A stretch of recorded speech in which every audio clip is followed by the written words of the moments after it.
왜냐면 천지를 창조했던 그 하나님은요, 지금 그때 그 하나님이 지금도 우리와 함께하는 하나님입니다. 홍해를 건너게 했던 그 하나님은 지금도 그 똑같은 하나님이 지금도 일하고 있다는 거죠. 2000년 전에 예수님이 이 땅에 와서 수많은 기적을 행할 때, 그때 기적을 행할 때 함께 하셨던 그 하나님이 지금도 똑같은 하나님이라는 거예요. 그런데 우리 인류 역사상 수많은 부흥과 수많은 영들이 구원 얻고 수많은 일들이 일어났는데 현대사회에 와서는 뭐라고 얘기하느냐? 지금은 현대사회는 안 된다는 거죠. 특별히 코로나로 인해서 작은 교회들이 1만 개 넘는 교회들이 문을 닫았고, 그리고 또 많은 분들은 그렇게 얘기하죠. 이게 비공식적으로는 거의 한 2만 교회가 아니냐, 이런 말까지 나오고 있고, 그리고 지금 현재 과연 사람들이 돌아오겠느냐, 그리고 교회에 오지 아니하고 돌아다니는 사람들이 200만이 넘다. 그래서 가난한 성도들이 200만이 넘다. 그래서 전부 다 이렇게 이야기합니다. 그렇기 때문에 지금은 목회가 안 된다, 전도가 안 된다, 이렇게 이야기를 합니다. 근데 저는 말씀드리고 싶습니다. 뭐냐면 지금이 전도가 가장 잘 될 때입니다. 그리고 지금에 더 놀랍게 강력하게 부흥이 일어나는 때입니다. 왜 이런 말씀을 드리냐면, 저는 20대 때 한 10년간 어린이 청소년 선교를 했어요. 그래서 전국 한 550개 교회를 순회하면서 이 순회 선교를 하고, 매주 토요일, 그리고 여름방학 때, 겨울방학 때는 지방으로 선교를 가고, 그래서 한 10년 동안 할 때 92년도 같은 데는 전라남도부터 순회 선교를 하면서 약 한 100명의 단원들이 120개 교회를 돌면서 하면서 한 2만 5천 명의 어린이들, 청소년들 모고 2,500명이 결신하는 이런 일이 있었습니다. 그 이후에 저는 이제 교회 전임 사역으로 돌아왔었죠. 그래서 30대 초반에 전라남도 순천에서 한 4년 정도 개척 목회를 했고, 그리고 사역을 하다가 제가 서울로 올라와서 대형 교회에서 부교육자로 한 7년 정도 사역을 했습니다. 그러던 어느 날 하나님이 저를 개척으로 두 번째 불렀습니다. 그때 개척으로 불렀을 때 하나님께 그랬어요. 하나님, 지금은 개척교회 시대가 아닙니다. 지금 혼자 개척해가지고 어떻게 사람이 돼요? 사람들이 몰려와요. 지금은 개척을 하려면 큰 교회에서 부목사를 파송하고 성도들도 지원해주고 건물도 주고 이래야 교회가 되지, 혼자 개척해서 무슨 교회가 됩니까? 이렇게 하나님께 반문을 던졌습니다. 그래서 하나님이 저에게 말씀하시는 거예요. 지금이 개척교회 시대다, 이렇게 말씀하시는 거예요. 그래서 저는 깜짝 놀라가지고, 아니 하나님, 지금이 개척교회 시대라는요, 지금은 개척이 안 되는 시대입니다. 어떻게 개척이 돼요? 그랬더니 하나님이 저에게 묻습니다. 이 나라의 인구가 몇 명이지? 그때가 제가 개척 시작할 때 그때 우리나라가 4,800만이었을 거예요. 4,800만이요. 그랬더니 하나님 저에게 또 묻습니다. 그러면 그 중에 나를 믿는 자가 몇 명이냐? 예, 1,000만이요. 교회 수는 네, 5만 교회요.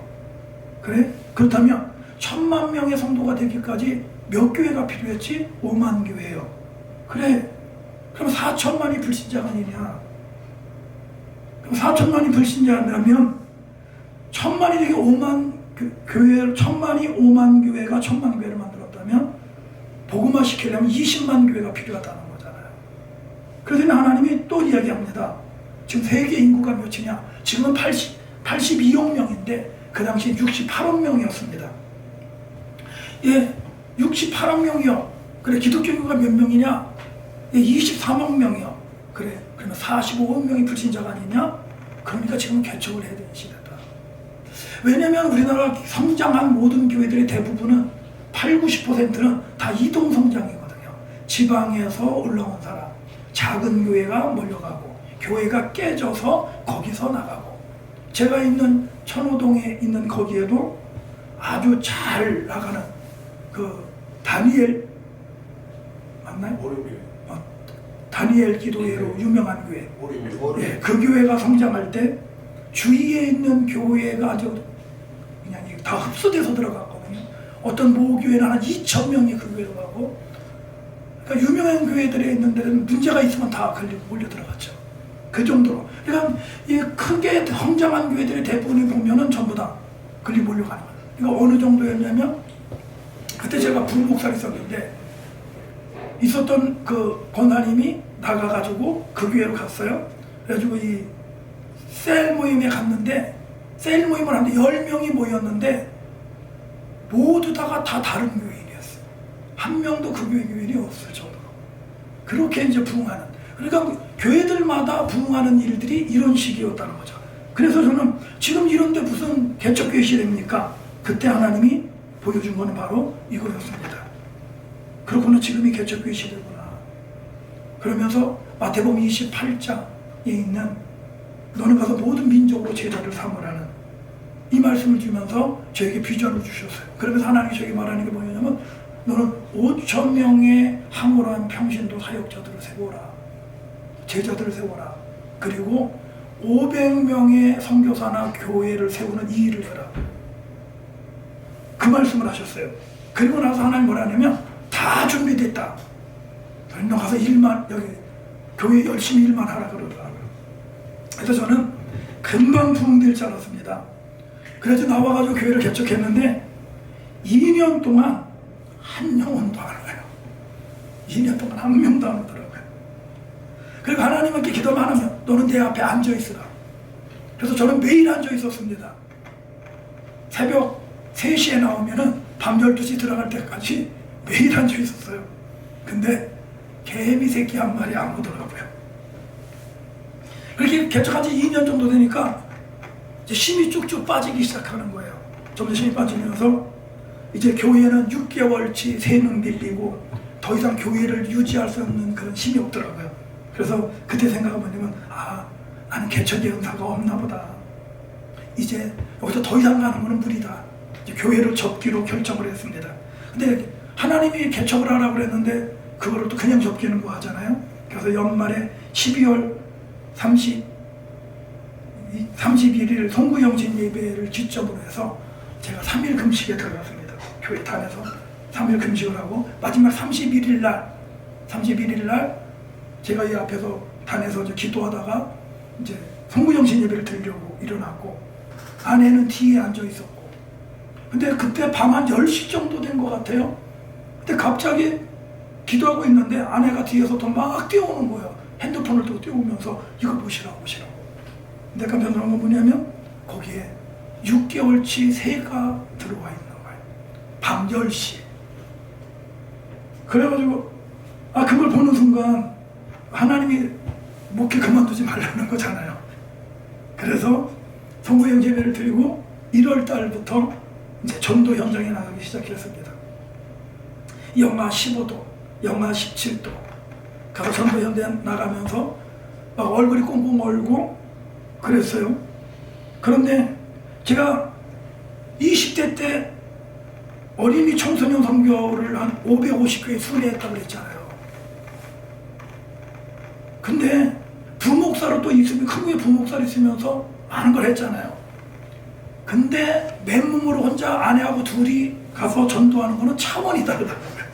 왜냐면 그 20대 때 뛸 때는 같이 팀들을 이뤄서 나갔었고, 그리고 우리가 가진 재능들을 사용하니까 그 엄청난 역사들이 있었는데, 그리고 부목사로 있을 때는 거기에 뭐 권사님들, 구역장들, 뭐 리더들 훈련시켜가지고 들고 나가서 전도해. 그리고 나는 그냥 이렇게 감시만 하면 되는 거였으니까 특별한 게 없는데, 아내하고 둘이 나가서 전도하는데 와, 얼마나 무서운지 사람이 두렵더라고요. 어느 정도 두렵냐면 천정을 둘러놓고 안 나왔으면 하는 마음이 들 정도로 그런 마음이 왔어요. 그러면서 이제 매일 전도를 시작을 하고, 오전에는 아침에 기도가 끝나고 나면 한 상가를 50에서 100군데 돌아다니면서 가서 전도지 주고 그냥 기도해 주고 나오고, 저는 이렇게 말주관이 이렇게 좋지가 않습니다. 그래서 그냥 전도지 주고 그냥 축복 기도해 주고 나오고, 그런 식으로 이제 전도를 했어요. 그랬더니 하나님이 영혼들을 한 명씩 보내주기 시작하더라고요. 그래서 영혼들이 한 명씩 몰려오고 왔어요. 근데 처음에 몰려왔을 때 누가 몰려왔느냐? 노숙자들이 오더라고요. 노숙자들이 와가지고 이 사람들은 술에 채서 오고 그냥 와가지고 돈 달래는 사람만 오고 그 사람만 와도 감사하죠. 그래가지고 한 6개월 동안 노숙자들하고 매일 싸우는 거예요. 매일 싸우는. 근데 어느 날 제가 밤에 저희 그때 예배당이 27평 예배당이고 요 강단이 요보다 더 좁았습니다. 요 뒤에 조그만 서재를 놓고 제가 그 안에서 책을 보고 그랬었는데 한 밤 10시 정도 됐나? 근데 어떤 사람이 와가지고 막 욕을 해대요. 행설수설하면서 욕을 하는 거예요. 보니까 그 노숙자예요. 노숙자인데 완전히 와가지고 막 그냥 채가지고 그러고 있는 거죠. 그래서 기도해줘가지고 이렇게 하는데 기도해주다 보니까 발은 넷말, 위에는 그거 봐요, 내복만 있고 그래가지고 온 거예요. 근데 이제 그 영혼을 기도해주고 나서 제가 갖고 있었던 오리털 옷을 주고 신발 시키고 그리고 이제 보내고 그리고 나서 그 이후에 하나님이 영혼들을 붙여주는데 이렇게 영혼들이 몰려오기 시작하는데 노숙자 중심으로 오르는데 한 13명인가 들어왔어요. 그러니까 이대로 가면은 한 연말 정도 되면 한 30명은 되겠구나. 그래가지고 막 하면서 이제 부활절을 지나는데 부활절을 지나자마자 싹 빠져나가더라고요. 그리고 딱 5명 남더라고요. 딱 빠져나가고. 이게 뭐지? 그랬는데 그 빠져나간 가운데 다시 기도하기 시작하는데 내가 기도하면서 영적 차원이 한 단계 올라가기 시작하면서 하나님이 가을부터 새로운 사람들을 다시 이렇게 들여보내주기 시작했어요. 그러면서 교회가 바뀌어지기 시작했죠. 그래서 매일 전도를 하고 파라슬 전도를 하고 그러면서 영혼들이 몰려오기 시작해가지고 주일학교 아이들이 몰려오고 중고등부가 몰려오고 그리고 장년들이 오고 그래서 주일학교가 한 20명, 중고등부가 한 25명, 그리고 장년들이 한 3, 40명 이렇게 이제 우리가 이 예배당 27평에 가득 차가지고 앉을 자리가 없는 거예요. 그래서 이제 이거 교회를 옮겨야 되는데 옮기려고 보니까 적어도 한 4, 50평 이상 되는 건물로 옮겨야 되는데 제가 있었던 곳은 이 주택가에 있었어요. 그런 건물들이 없어요. 그럼 대로변으로 나가니까 세가 너무 비싼 거예요. 그래서 가서 계속 알아보니까 알아볼 수가 없어요.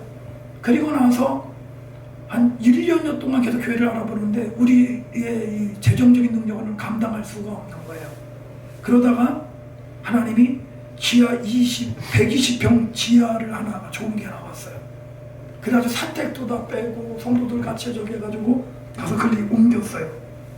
옮겨가지고 이제 여기서 이렇게 우리가 전도하던 대로 전도하고 이렇게 해가지고 몇 년만 더 뛰면 교회가 엄청나게 붕하겠구나.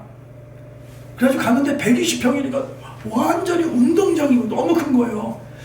근데 이 공사를 해야 되는데 공사비가 너무 많이 들잖아요. 그래서 기본 공사만 해놓고 나머지 돈 되는 대로 공사를 하기 시작하는데 공사를 하다 보니까 6개월 정도 걸리더라고요.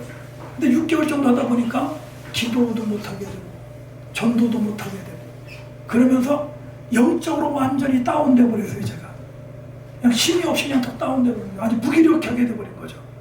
그러다 보니까 거기 가서 어떤 일이 벌어졌느냐, 있던 성도들 다 떨어져 나가기 시작하고 그리고 세는 계속 밀리기 시작해가지고 거의 다 까먹고 보조금이 2천만 원인데 이제 거의 다 까먹어서 세가 120평이가 한 200만 원 정도 나가는데 그러고 그냥 거기다가 이제 아내는 거의 너무 그냥 힘든 상태에 빠지고 그래서 더 이상 이 교회를 유지할 수 없는 그런 상태가 놓였어요. 그래서 제가 견딜 수가 없어가지고 이제 운영위원들을 모아가지고 지금 우리 교회가 이제 보증금이 있던 것도 거의 다 까먹고 하나 남지 않았다. 근데 이대로는 이제 진행이 안 된다. 더 이상 한계에 도달해서 그리고 이 건물주도 불신자이기 때문에 이 보증금이 다 까이면 여기서 더 이상 있을 수가 없기 때문에 우리가 결정해야 되겠다. 그리고 회의를 했어요. 그러면서 제가 3가지 제안을 했어요. 하나는 뭐냐면 3가지 제안을 한다. 첫 번째는 교회를 빼고 사택을 얻어서 사택에서 시작을 하자. 이게 첫 번째 아니었고, 두 번째는 모두가 함께 힘을 모아서 돈을 십시일반 돈을 좀 모아가지고 그냥 작은 교회 만들어서 시작하자. 그리고 세 번째는 여러분들에게 같이 가기 힘들면 모두 다 각자 가고 싶은 대로 가라. 이제 이렇게 했어요. 근데 제 마음은 뭐냐면 각자 가고 싶은 대로 갔으면 좋은 거예요. 너무 힘들어가지고 지쳐 있었기 때문에. 근데 그때 집사님 한 분이 막 울면서 얘기하는 거예요. 목사님 목회 그만두면 자기도 교회 안 다닌다고. 그래서 막 울면서 그냥 안 된다고. 이제 그렇게 이야기를 한 거예요.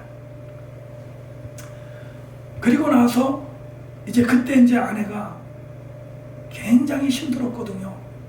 근데 하나님이 아내가 너무 힘들어가지고 거의 막 우울증 증사도 오고 막 너무 뭐 견딜 수 없을 이런 때가 됐는데, 그때 이 중국 선교가 열려가지고 아내는 2달에 한 번씩 중국에 들어가면서 그 선교를 하면서 그 힘든 것을 하나님이 이렇게 풀 수 있는 그런 기간들을 줘서 한 2년 동안 그렇게 했어요. 그리고 이제 교회를 이제 다시 시작하기로 해서 아내가 그때가 이제 중국에 2주 동안 들어갔다 나오는 기간인데 토요일인데, 그때 그 울고불고 했던 집사님이 와서 얘기를 하는 거예요. 뭐라고 했냐면 그 운영위원 중에 안수 집사 둘이 있었는데 둘이 공모를 했는데 뭐라고 그랬느냐, 자기 그 안수 집사 한 명 중에 개척교회를 하고 있는 누나가 있는데 우리 교회에서 나가가지고 우리 그리로 가자고 그랬다는 거예요. 그러면서 이제 온 거예요. 근데 뭐냐면 그 주 토요일에 뭐를 하기로 했냐면 이제 최종 우리가 운영에도 결정을 하고 성도들에게 얘기하고 우리가 교회를 옮기자 했던 주인데 그렇게 얘기를 한 거예요. 그래서 딱 되니까 이제 이게 마지막인가 보다. 뭐 안수 집사들이 이렇게 했으면 더 이상 진행이 안 되는 거잖아요. 근데 이제 아내가 그 주 토요일 날 중국에서 들어왔어요. 9시 반에 이제 운영위원들이 모였는데 안수 집사 한 명이 안 와요. 그리고 이제 기다리고 있다가 보니까 9시 반에 모이기로 했는데 거의 10시 다 돼가지고 그의 아내가 왔어요. 내려와가지고 하는 말이, 남편이 일주일 동안 너무 아파가지고 힘들어가지고 그래서 못 왔다고. 그래서 우리끼리 회의를 해야 되겠다고. 그래서 회의를 하니까 그냥 다시 개척 시작하는 거로 회의가 딱 되고 마무리됐어요. 근데 그때 어떤 일이 있냐면 집에서 갑자기 전화가 온 거예요. 어떤 전화가 왔냐면 남편이 지금 갑자기 너무 고통이 심해가지고 응급실로 지금 실려간다고.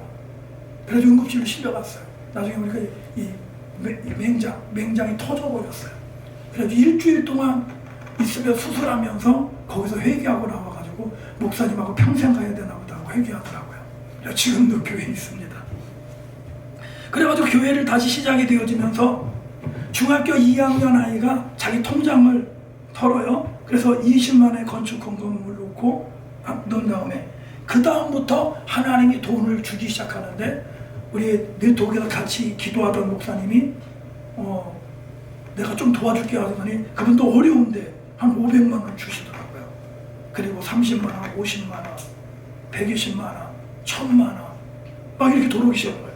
그래서 41평 상가에 교회를 사택 만들고 본당 만들고 리모델링 하는데 거의 한 4, 5천이 들어갔는데 그거를 하나님이 다 채워주셨어요.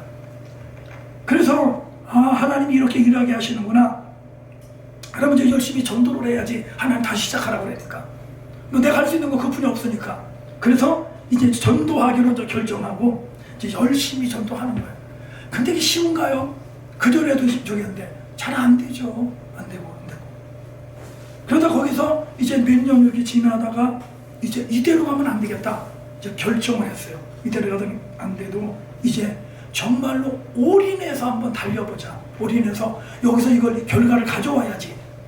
그래서 12월에 내년도 계획을 다 세웠습니다. 세워가지고 3월부터 6월까지 전도를 하고, 그리고 방학 때, 여름방학 때 잠깐 쉬고, 그리고 9월 달부터 12월 달까지 달리고 이렇게 전부 다 마스터 플랜을 다 짜가지고 프랭카드도 크게 가지고 예배당 벽에다 쫙 붙여놨어요. 그리고 12월부터 이제 그걸 놓고 이제 기도하고 준비하고 있는 거예요. 근데 어떤 일이 벌어졌느냐? 그때가 바로 2020년. 딱 붙여놓고 했는데 12월부터 중국 우한에서 코로나가 터졌잖아요. 터져가지고 이것이 오면서 우리나라에게 들어오기 시작해서 1월 달부터 팍 터져가지고 2월 넘어가면서 난리가 나기 시작했잖아요. 그러니까 큰일 난 거예요.